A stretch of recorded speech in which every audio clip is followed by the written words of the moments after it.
Silver is back, baby, and it could go up even more in September.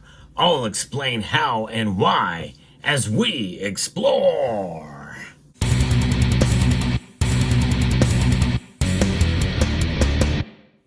Another one of those wild rides for precious metals, especially silver today, as it's moved up over 3% earlier in the day. It's almost 3% increase now as the markets kind of consolidate some of the movement here as we wind down in the markets moments before they close. Gold is up $28 to $25.80 now, bursting back through the $2,500 mark, up over 1%. It had a high today of $25.19. It is now resting at $2,511.50. Silver got almost the $30 earlier in the day to $29.94 is where it topped out. It is up now 2.9%, up 83 cents to $29.87. That is a pretty massive jump for silver in 1 day of trading, especially considering that it fell fairly dramatically yesterday. About 2% drop yesterday. It's gained 1% between the 2 days. Once it hits $30, like it did earlier in the week on Monday for a brief amount of time, if it can hold on to that for a significant amount of time, we may see the solidification of the floor and support for silver. But now, as we reflected a bit here on the price of silver, it's pretty remarkable to see it move in such grand fashion to the upside. Well, what does this mean as we head into the next week and into next month? Well, I think that likely we are going to be facing a situation now as we see the hard baking in on the probability now of how much the Federal Reserve is going to cut rates. I'll get into that in a moment. I'm going to first be referencing an article here from Reuters that discusses what has happened today based off of the statements and the comments from the Federal Reserve Chair Jerome Powell. Gold prices gained more than 1% on Friday, and silver close to 3%, as the dollar and treasury yields retreated following comments from Federal Reserve Chair Jerome Powell that signaled an interest rate cut in September. It's all but now, it's basically pretty much assumed by everyone that they are going to cut rates.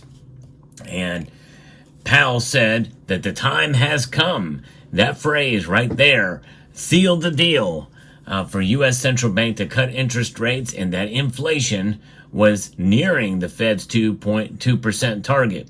In reality, that's not true at all.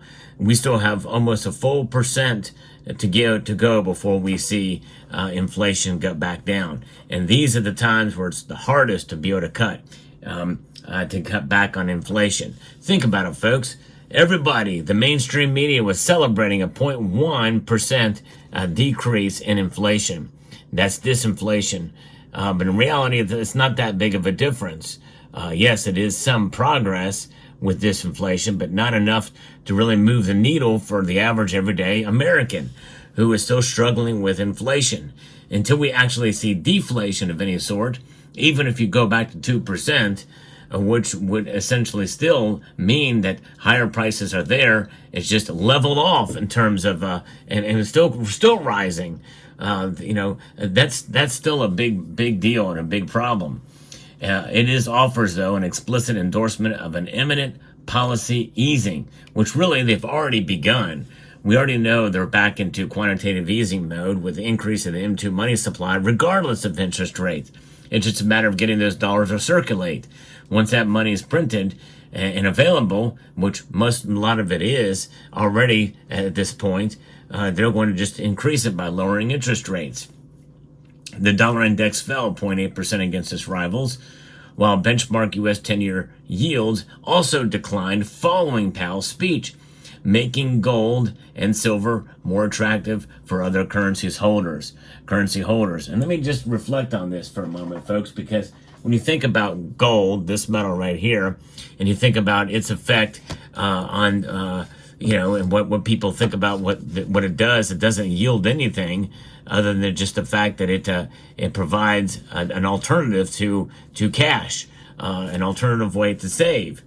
Silver does the same thing.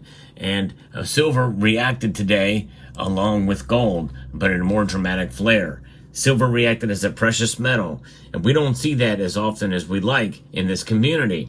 A lot of times it does trade as a commodity, but copper is down slightly. Aluminum, zinc, lead, and uranium all down. Crude oil is actually up, which is kind of, in a sense, kind of surprising here. But the dollar index now has fallen now to the point where it is now below 101. 100.69 is a dollar index. That is a pretty big deal.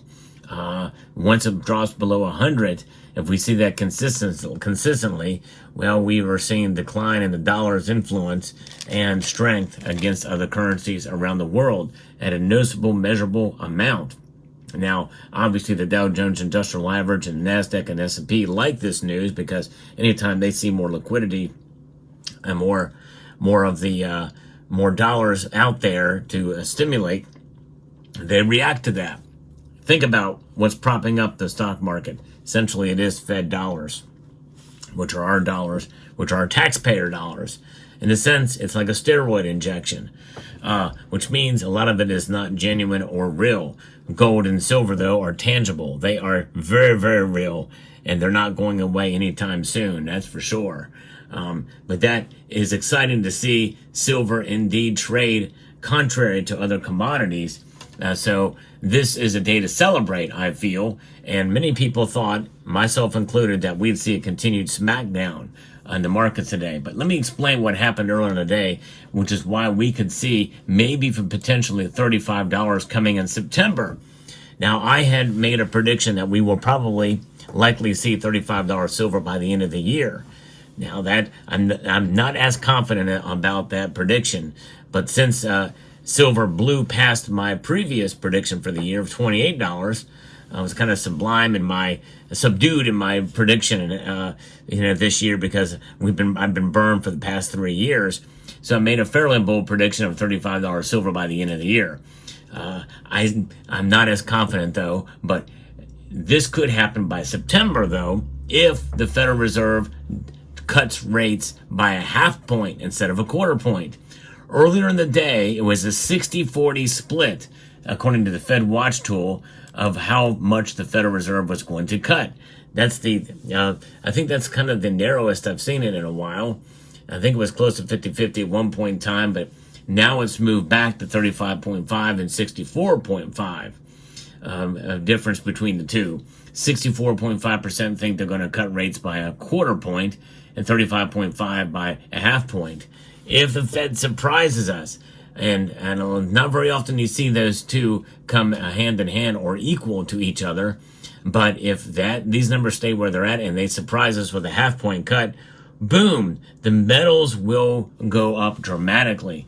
And we could literally, by the end of September, see silver boost all the way up to $35 an ounce. And gold very well could be $25.50 or maybe even $2,600 by then.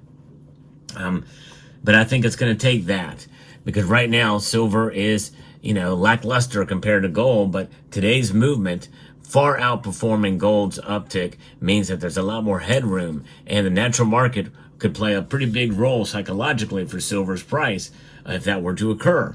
So that is, I think, is going to take something like that where it's literally unexpected to the tune of, 40% or under for the half point rate cut of module, and what actually happens is they cut by a half point. Then that's going to obviously create a lot of liquidity, boost the stock market, which will definitely help the incumbency administration and Kamala Harris as president. And they are not above doing that, making moves like this politically. Because in my view, they should not cut at all. They should do no cutting. In fact, I think really they should probably raise rates by another quarter point to really try to do their best to stifle this inflation that we've got. But nonetheless, that could lead to stagflation. And the employment numbers are down, and we could see further economic, and it could lead us into a recession. But I think that it would be risky to do it. But I think there's a possibility to really spread that needle, or thread that needle very, very thin. And but I think it's quite possible that we could have as much of a situation on our hands where we could find ourselves maybe being resilient enough to be able to handle another quarter point rate hike. But it'd be a very risky or fairly risky situation for that to occur. Now, the other thing is that Jerome Powell mentioned that they've achieved this soft landing. But what does this mean? It means inflation is going to be with us. And you talk about celebrating a 0.1% decline in inflation. Well, good luck getting it down to 2.8 if they lower rates. If they lower rates, inflation very well could start picking and ticking back up again like it did before when they left rates the same. And they really do have that as a possibility, and there is a threat that could occur. We'll find out in due course, but nonetheless, their thinking is definitely within months of what's going to happen in the economy, not years down the road or next year, or what have you. They want to get through this right now, this election season. Everything is political, including what the Fed does. So it'll be very fascinating to see how it plays from here. Let me know what your thoughts are down in the comment section down below. And, yesterday was a good time to buy. I don't know what's going to happen Sunday night. Will the dominoes all fall? I don't know. Or the silver bars? We'll find out. Nonetheless, keep on keeping on. Hold on to your silver. And if you find any bargains, it may not be a bad idea to look out and see what's out there. But you never know what could happen next week. Let me know what your thoughts are down in the comment section below. I would like to extend a multitude of gratitude to each and every one of you for taking the time to watch this video, and to encourage you to please rate, share, comment, and subscribe.